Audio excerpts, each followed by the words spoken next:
पति पत्नी का रिश्ता। शादी की वर्षगांठ की पूर्व संध्या पर हम दोनों पति पत्नी बालकनी में साथ में बैठे चाय की चुस्कियां ले रहे थे। खिड़की खुली थी, झिलमिलाते सितारे ठंडी ठंडी हवा के झोंके बहुत सुकून दे रहे थे। मन आज से 12 साल पूर्व खिड़की की दूसरी ओर सितारों की दुनिया में झांकने लगा। आज संसार की दृष्टि में हम एक ऐसे आदर्श युगल हैं। प्रेम भी बहुत है अब हम दोनों में, लेकिन कुछ समय पहले, ये कहिए कुछ साल पहले ऐसा नहीं था। उस समय तो ऐसा प्रतीत हो रहा था कि संबंधों पर समय की धूल जम रही है। अपनों के लिए सबसे अच्छे उपहार मुकदमा 2 साल तक चल रहा था। आखिर पति पत्नी का तलाक का मुकदमा था। तलाक के केस की वजह से बहुत ही मामूली बातें थी। इन मामूली सी बातों को बढ़ा चढ़ाकर बड़ी घटना में ननद ने बदल दिया। नीलेश ने आव देखा न ताव जड़ दिए 2 थप्पड़ मुझे। मुझसे यह अपमान नहीं सहा गया। ये मेरे आत्मसम्मान के खिलाफ था। वैसे भी शादी के बाद से ही हमारा रिश्ता सिर्फ पति पत्नी का ही था। उस घर में मैं सिर्फ जरूरत थी। सास को मेरे आने पर अपनी सत्ता हिलती लगी थी, इसलिए रोज एक नया बखेड़ा। नीलेश को मुझसे ज्यादा अपने परिवार पर विश्वास था और उनका परिवार उनकी माँ तथा एक बहन थी। मौका मिलते ही अपने बेटे को लेकर अपने घर चली गई। मुझे इस तरह देखकर मेरे माता पिता सकते में आ गए। मुझे बहुत समझाने की कोशिश की, पर मैंने तो अलग होने का मन ही बना लिया। मेरी जिद के आगे घुटने टेक दिए। दोनों ओर से अदालत की केस दर्ज कर दिए गए।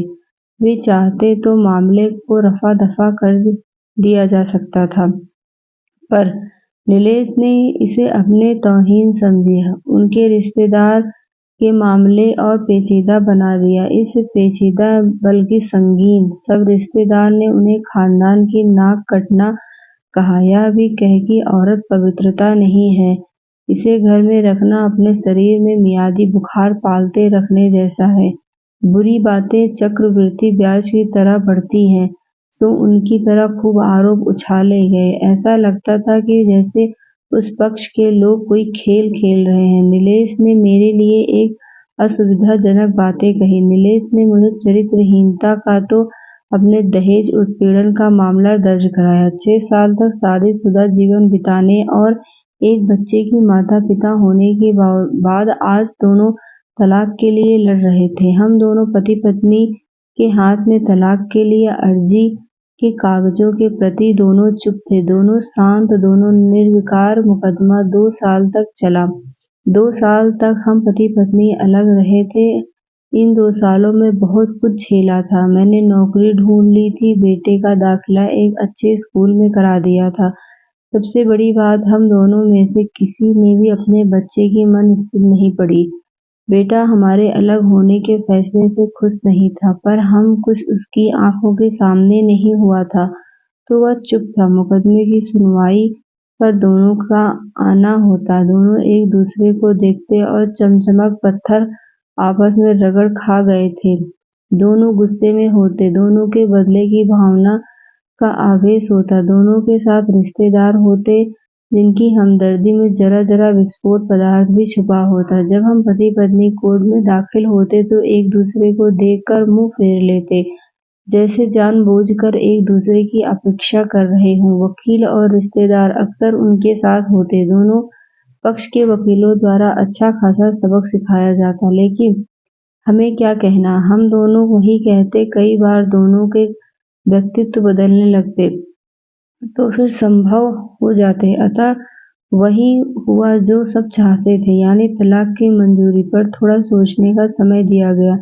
पहले उनके साथ रिश्तेदार की फौज थी, धीरे धीरे ये संख्या घटने लगी। नीलेश की तरफ से रिश्तेदार खुश थे, वकील खुश थे, पर मेरे माता पिता दुखी थे। अपनी अपनी फाइलों के साथ मैं चुप थे, नीलेश खामोश। एक महज इत्तेफाक ही था कि उस दिन अदालत की फाइनल कार्रवाई थोड़ी देर से थी और अदालत के बाहर तेज धूप से बचने के लिए हम दोनों एक टी स्टॉल में बैठे थे। यह भी एक महज इत्तेफाक ही था। हम पति पत्नी एक मेज पर आमने सामने। मैंने कटाक्ष किया, मुबारक हो, अब तुम चाहते हो वही होने को है। नीलेश बोला, तुम्हें भी बधाई हो, तुम भी तो यही चाह रही थी, मुझसे अलग होकर अब जीत जाओगी। मुझसे रहा नहीं गया और मैं बोली, तलाक का फैसला जीत का प्रतीक होता है नीलेश, तुम बताओ। पर मैंने जवाब नहीं दिया, मैं चुपचाप बैठी रही और बोली, तुमने मुझे चरित्रहीन कहा था, अच्छा हुआ अब तुम्हारे चरित्रहीन स्त्री से पीछा छूटा। नीलेश, वो मेरी गलती थी, मुझे ऐसा नहीं कहना चाहिए था। मैंने अपनी मानसिक तनाव झेला है। मेरी आवाज सपाट थी, न दुख न गुस्सा। नीलेश ने कहा, जानता हूँ, पुरुष इसी हथियार से स्त्री पर वार करता है जो स्त्री के मन में आत्म लहूलुहान कर देता है। तुम बहुत उज्जवल हो, मुझे तुम्हारे बारे में ऐसी गंदी बात नहीं करनी चाहिए थी। मुझे बेहद अफसोस है। मैं चुप रही। नीलेश को एक बार देखा, कुछ पल चुप रहने के बाद उसने गहरी सांस ली। कहा, तुमने भी मुझे दहेज का लोभी कहा, गलत था। नीलेश की ओर देखते हुए बोली। कुछ देर और चुप रही। मैं वो कोई आरोप लगाती, लेकिन मैं प्लास्टिक के कप में चाय आ गई। मैंने चाय उठाई। चाय जरा सी छलकी गर्म हाथ पर मेरे हाथ पर गिरी और हाथ झटका। नीलेश के मुंह पर उसी क्षण ओह की आवाज निकली। दोनों ने एक दूसरे को देखा। तुम्हारी स्लिप डिस्क वाला दर्द कैसा है? नीलेश का पूछना थोड़ा अजीब लग रहा था। जवाब दिया, ऐसा ही है, इलाज चल रहा है और बात खत्म करनी चाहिए। तुम्हारे हार्ट का क्या कंडीशन है? फिर अटैक तो नहीं पड़ा? मैंने पूछा। हार्ट डॉक्टर ने स्टेन मेटल स्ट्रेस कम करने को कहा है, उससे जानकारी दी। एक दूसरे को देखा, देखते रहे, एक टक जैसे आपस में चेहरे पर छपे तनाव को पढ़ रहे हों। दवाई तो लेते हो रहते हो ना? नीलेश ने चेहरे पर नजरें हटाई और पूछा। हाँ, लेता रहता हूँ, नीलेश ने कहा।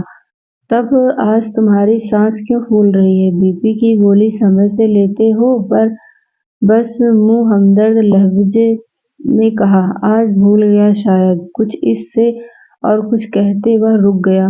कुछ तनाव के कारण मैंने बात पूरी की। वे सोचते रहे कि फिर बोले, तुम्हें 15 लाख रुपए देने हैं और 20,000 रुपए महीना भी। हाँ। फिर मैंने पूछा, नोएडा में एक फ्लैट है तुम्हारा तो पता है, मैं तुम्हारे नाम कर देता हूँ। 15 लाख रुपए फिलहाल मेरे पास तो नहीं है। उसने अपने मन की बात कही। नोएडा वाले फ्लैट की कीमत 30 लाख रुपए होगी। मुझे सिर्फ 15 लाख रुपए चाहिए। अपनी बात स्पष्ट की। बेटा बड़ा होगा, 100 खर्च होते हैं। वो बोले, वो तो तुम 20,000 रुपए महीना मुझे देते रहोगे? मैं बोली, हाँ जरूर दूंगा। 15 लाख अगर तुम्हारे पास नहीं है तो मुझे मत देना, उससे कहा। मेरी आवाज पुराने संबंधों के गर्द थी। वे मेरा चेहरा देखते रहे। नीलेश को देख रही थी, सोच रही थी, कितना सरल स्वभाव का है इनका। जो कभी मेरे थे, कितने अच्छे हैं। मैं भी शायद कहीं समझने में, शायद नीलेश भी यही सोच रहा था। दूसरों की बीमारी को कौन परवाह करता है? ये करती है परवाह, कभी जाहिर भी नहीं होने देती। कितनी संवेदना थी। मैं अपने क्रोध के नशे में, काश जो इसे जज्बे में समझ पाता। हम दोनों चुप थे, बेहद चुप। दुनिया भर की आवाजों से मुक्त होकर खामोश, दोनों भीगी आंखों में एक दूसरे को देखते रहे। मुझे एक बात कहनी थी, उसकी आवाज में झिझक थी। कहो। मैंने सजल आंखों से उसे देखा। डरता हूँ, नीलेश ने कहा। डरो मत, हो सकता है तुम्हारी बात मेरे मन की बात हो, तुमसे बहुत याद रही। वे बोले। मैं एकदम बोली, मैं तुम्हें अब भी प्रेम करता हूँ। मैं भी तुरंत मैंने भी बोलकर कहा। दोनों की आंखें कुछ ज्यादा ही सहज हो गई। दोनों की आवाज जज्बाती थी, चेहरे मासूम। क्या हम दोनों जीवन का नया मोड़ नहीं दे सकते? नीलेश ने पूछा। कौन सा मोड़? पूछ ही बैठी। मुझे माफ कर दो, मैं गलत था। सच कह रही हो तुम। मैं कभी भी तुम्हारी इच्छाओं को नहीं समझा। मैं तुम्हारा गुनहगार हूँ। तुम्हारी इच्छाओं का गला घोटा मैंने। उनके इस भोलेपन ने मुझे एक पल में पिघला दिया। खुद को रोक ना सकी और बाहों में समा गई। उनकी आंखों से झरते आंसुओं से मेरा माथा गीला हो गया था। अब हम हमेशा साथ रहेंगे, एक पति-पत्नी नहीं बल्कि बहुत अच्छे दोस्त बनकर। ये पेपर, ये अर्जी मैंने पूछा फाड़ देते हैं, नीलेश ने कहा और अपने हाथ में तलाक के कागजात फाड़ दिए। हम दोनों उठ खड़े हुए, एक दूसरे के हाथ में हाथ डालकर मुस्कुराए। दोनों पक्ष के वकील हैरान परेशान थे। दोनों पति-पत्नी हाथ में हाथ डाले घर की तरफ चल गए। सबसे पहले हम दोनों मेरे घर आए, माता-पिता से आशीर्वाद लिया। आज उनके चेहरे पर एक संतुष्टि की रेखा थी। 2 साल बाद माँ-बाप को इतना खुश देखा। फिर हम बेटे के साथ इनके घर, हमारे घर जो सिर्फ पति-पत्नी का था तो दोस्तों का था। वक्त बदल गया और हालात भी। कल हम थे और आज भी हम ही, पर किसी कड़वाहट के लिए कोई जगह नहीं। ये अनोखा संबंध है। पति-पत्नी के रिश्ते में कुछ ज्यादा खास था।